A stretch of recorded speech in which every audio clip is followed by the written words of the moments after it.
Hey, y'all. I wish I could share with you Ann Smith right here beside me.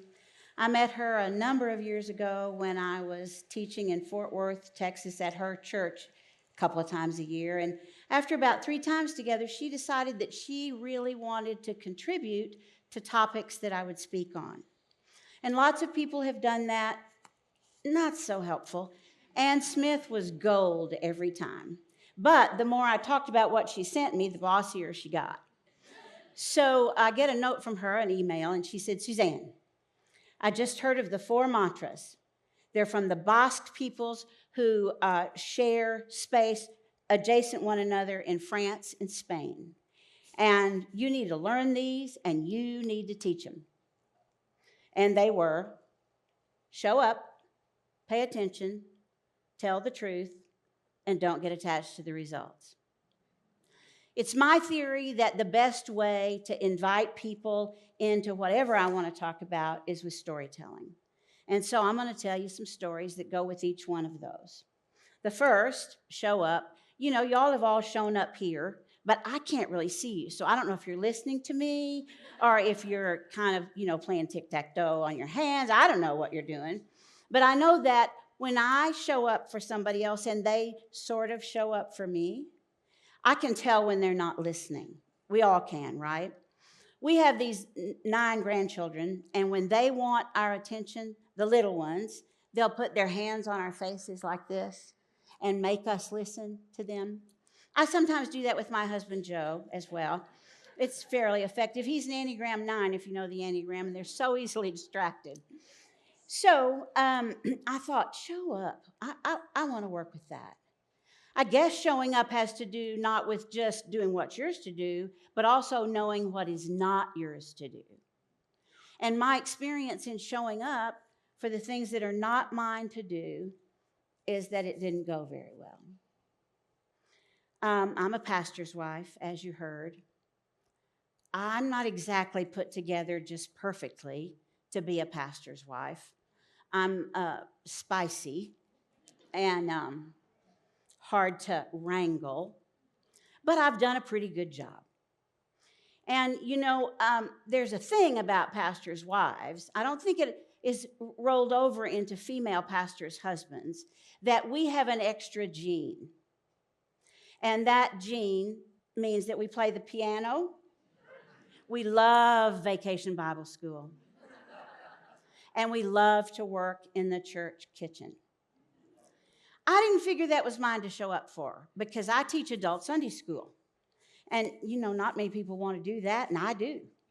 So in the adult Sunday school realm, I'm always raising my hand. So Joe, my husband and pastor, didn't ever allow announcements at the end of worship. They had to be made early so that at the end of worship, you left with the last thing you had heard and felt and were called to. So I was surprised when I see that there's a young woman, younger than me, taller than me, thinner than me, on the dais, and she is going to talk about Vacation Bible School. And if you live in a rural area, I presume this is true for you, but in rural Texas, Vacation Bible School is a competitive sport. It is, and it's a very big deal that you get it right and that the most kids come to yours. And it serves as daycare, so all the kids go to all of them, and then there's a lot of chatter about what was best. Well, this person that had been chosen by my beloved thought that homemade cookies was the way to win the race. So she's asking us to volunteer to bring homemade cookies for Vacation Bible School, and I thought, I'm not doing it. I like to cook, but I don't like to bake, and I'm not gonna bake cookies. What's wrong with Oreos? You can take them apart, you can eat the middle, you can dunk them like that. That's a good thing. But no, she had to have homemade cookies. Well, if you're the pastor's wife and you don't raise your hand, this happens.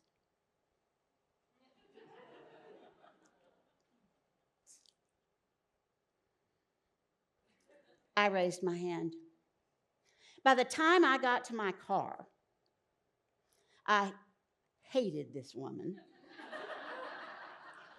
By the time I got to the first stoplight, I hated children who had to have homemade cookies for vacation Bible school. And by the time Joe got home, I was just bitching about it constantly. Constantly. He said, "You know, darling, next year I don't think you should volunteer." I said, "You can bet I'm not going to volunteer next year." And what was it with her there at the end? He said, "Oh, got to go. Got to get back to the church." So you don't ever get that, right?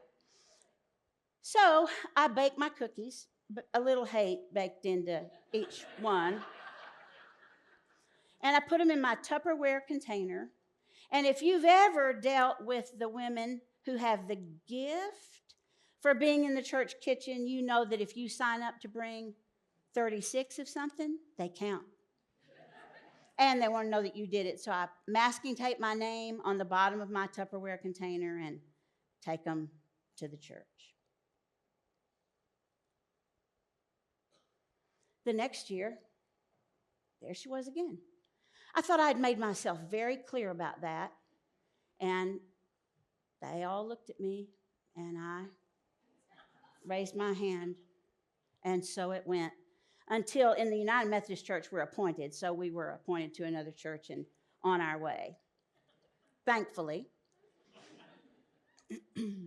Showing up, then, has to do with some discernment. Some of us show up to be seen. Sometimes we show up to be heard. Sometimes we show up with an angry agenda. Sometimes we show up with no agenda at all. But the key is showing up when it's yours to do and knowing what's not yours to do. The second of the 4 mantras is pay attention. Father Richard Rohr has been a mentor and a spiritual director for Joe and me for 30 years. And we were headed out, Joe and I, on retreat. And every year we have some pastor friend of ours or a mentor of ours plan our retreat. So we're headed to San Antonio on retreat. We have a great retreat center where we're going to stay.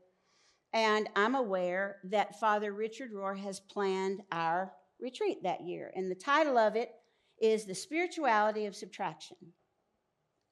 So he sent cassette tapes for us to listen to. That'll let you know how old I am. So we are listening to the cassette tapes, and I hit pause for a minute. And I said, "Honey, between here and San Antonio, there are 2 outlet malls. And I'd like to go into one of those kitchen stores and get us a wide-mouth toaster." He looked over at me and said, "Why do we need a wide-mouth toaster?" And I said, "Well, we can't cook bagels or anything like that in our toaster." And he said, "We don't eat bagels." And I said, "That's because we don't have a wide-mouth toaster." So we pull in. I go in and find the loveliest wide-mouth toaster. We get back in the car. I thank Joe. He pushes play, and with God as my witness, Father Richard Rohr on the cassette says, "You know, it's like all those people who think they have to go out and buy a wide-mouth toaster."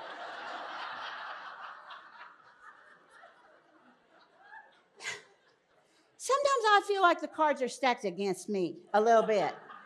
And Joe just looked at me. Tell the truth. Boy, that's tricky, isn't it? That is very, very tricky.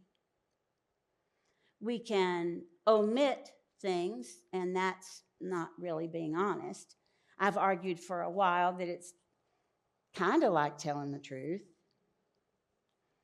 We can say things to make people feel better that we don't really mean, but that's done from a nice spirit, so that surely doesn't count as not telling the truth. Telling the truth is tricky. Very, very tricky. Here's what I learned as a pastor's wife. Did y'all hear the thing about me? I was a basketball coach. Like, pastor's wife never crossed my radar. So I had to put a lot of things away that didn't come with me from that former life when Joe and I got married. And one of the things that I had kind of held at bay was how honest I was supposed to be. And I ultimately and quickly figured out that I can't keep up with stories that aren't true. So might as well just tell the truth. We have 4 children. Um, we were in vacation Bible school competitive territory, so I'd already lived through that. And one of the women in the church called the parsonage one day. This parsonage was 50 feet from the church. Not that I'm still upset about that. But parsonage living is not easy. And it's really not easy 50 feet from the church. So Ella Mae Thornton called the parsonage. And I answered. And she couldn't hear well. Suzanne, this is Ella Mae. I said, hi, Ella Mae. How you doing? Well, I'm worried about you and Brother Joe. Are y'all okay? I said, we're fine. Why are you worried? She said, well, BJ, our youngest, BJ said y'all had a terrible fight, and you told sweet Brother Joe to get out of the house and not come back. I said, well, that happened, but we're fine.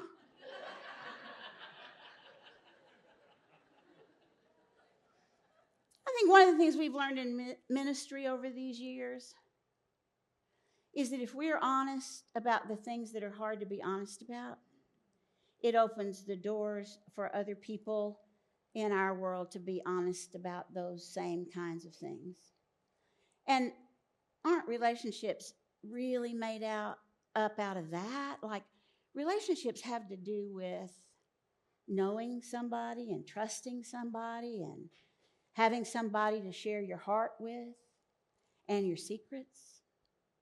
Now, don't get me wrong. I don't think you should tell your story to anybody who hasn't earned the right to hear it. So don't just go telling everybody stuff. But you might think about that. So we're going to show up. I'm not going to do vacation Bible school. We're going to pay attention. Father Rohr called me right after he left Kmart about 10 years later. And he said, Suzanne, I want you to know I just bought a wide mouth toaster. Costs $1.99 and it cooks bagels. Show up, pay attention, tell the truth. But here's the hard one. Don't get attached to the results. Woof. So since it's Theo Ed, and since I'm a pastor's wife, I thought, I better throw in a little scripture somewhere. So let me tell you a trick, a secret, a helpful thing. You can teach anything with the book of Jonah. And it's so short. And you can look really good doing it. So I'm going to talk about the last of the 4 mantras, talking a little bit about Jonah. So God calls Jonah to go to Nineveh, and he's not having it. So Jonah goes to Tarshish, and God is not happy because he had told Jonah, the people there are in a world of hurt, and you need to go preach to them. Jonah doesn't intend to go. So on a boat, he tells the truth. Would you tell the truth if there's terrible waves? And the other sailors said, who's causing this problem? And he said, I am. Just throw me overboard and it'll all stop. Man, I wouldn't be saying throw me overboard. I'd be pointing at anybody else, right? So he tells the truth. That getting attached to results, though, is just waiting for him right over there. So he goes and he preaches to the people in Nineveh, and he says, if you don't get your act together, Nineveh is going to be smashed, and you're not going to have life left or a good life if you're alive. So you better do something. And they did. And Jonah ends up sitting outside the wall of Nineveh, pouting because God forgave them. And God says, what is it that you're upset about? And he said, I knew you were going to do that. You just sheer mercy and forgiveness and grace. He said, what reason do you have to be mad at me? And he grew up a shade tree for God to sit under. But Jonah kept complaining, so God sent a worm to eat the leaves. And then Jonah said, if you're not going to punish them, just kill me. I'd be better off. And of course, that's not what happened. But you see, what's going on there is that Jonah wants to be in on God's business, attached to the results. Jonah wants a say about what God's going to do. My husband is a former Roman Catholic priest. That's a really great story, but it takes longer than 20 minutes. And it's a little intimidating to go to spiritual direction with my husband right here and Father Rohr right here and me. I'm from Floydada, Texas. You know, like life was not terribly complicated, nor was sinning in Floydada, Texas. So it's my turn. We usually stayed a couple of days when we were in town to see him, and it was my turn to go first. I was prayed up, read up, journaled up. I was ready. I said, well, Father, I'm actually struggling a little bit because I'm not sure what God's doing. And he waited a minute, scooted to the edge of his chair, and he said, Suzanne, what God's doing is none of your business. And I recovered very quickly. I said, oh, I know. I didn't mean that. I just meant I'm not sure what God's doing with me. And Father Rohr said, that's not your business either.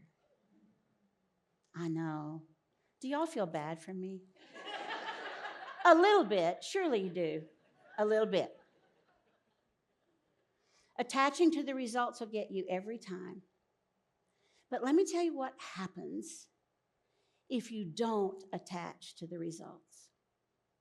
You get to be part of writing the end of your own story.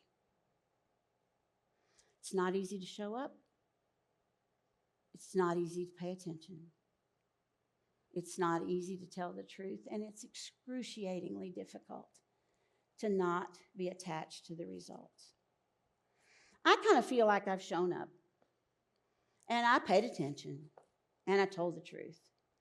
But I do want you to know that I'm attached to the results. So I really hope that what I offered you is helpful, and I really, really hope that you love me for doing it. Thank you.